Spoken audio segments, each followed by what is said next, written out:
And now we go live to Greg Bradbury. Greg, you talked to the pastor at Mount Calvary Baptist Church. What was his reaction, and what did his congregation have to say?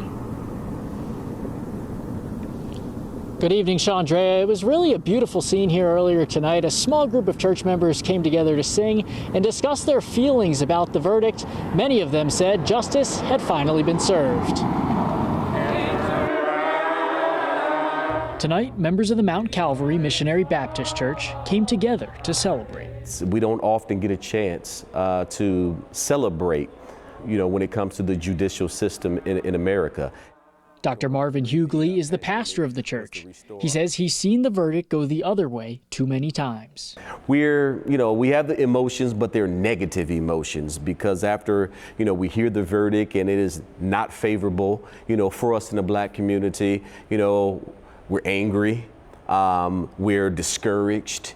But today, I feel like today I matter as an African American, as a person, because of what I heard today.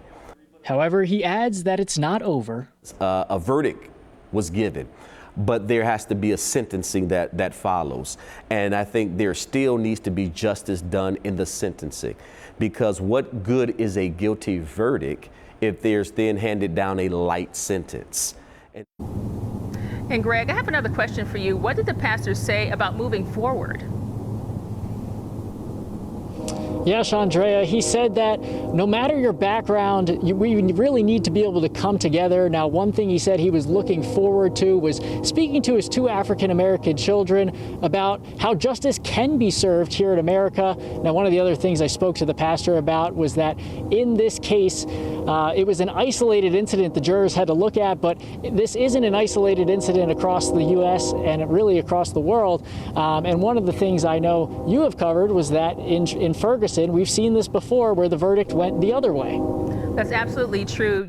At the point in time back in 2014 when Michael Brown was found dead, or when he was shot and killed by a former Ferguson police officer, Darren Wilson, that trial, actually, there was no charges in that trial. Now, I will say the similarities between the two situations, even though the details of the cases are different, the situation with the protests were different, were pretty much the same. People wanted justice, they wanted change, they wanted equality, they wanted to make sure things like that wouldn't happen again. And I'll say this as well. Another thing to come out of this is the trauma out of both the George Floyd situation and the Michael Brown situation, because we saw George Floyd take his last breath.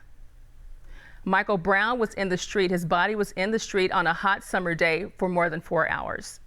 So that leaves a degree of trauma for everyone who experienced and everyone who saw that on those days. Now, I will say this too. I want to share something with you guys as an audience that I shared with my coworkers earlier today.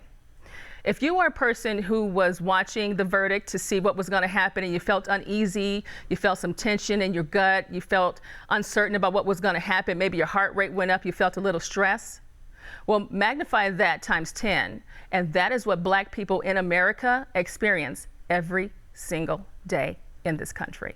Just let that sit for a little bit. Just let it sit. All right.